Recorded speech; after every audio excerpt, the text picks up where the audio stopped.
In this video, I'm going to demonstrate how to clean a window with a water-fed pole using only purified water. As you can see, this window is recessed and would harbour dirt at the top of the frame. First, we would need to clean the frames and the sills.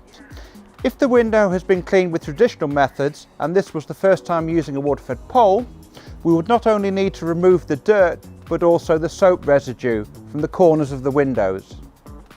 On first cleans, I would typically clean half a dozen frames at a time. This allows time for the dirty water to run down onto the glass and out of any air vents. You can then return to glazing to agitate the dirt with a soft bristle brush. You will quickly learn how much time you'll need to agitate dirt by how easy the brush glides over the surface and how clean the water is running off as you're scrubbing.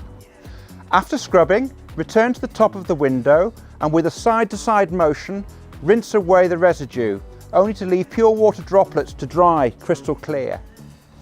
First cleans and infrequent cleans can be cleaned faster by using either heated or ultra-pure water. If you'd like to learn more about the different cleaning systems and how they can assist your business, check out ionicssystems.com.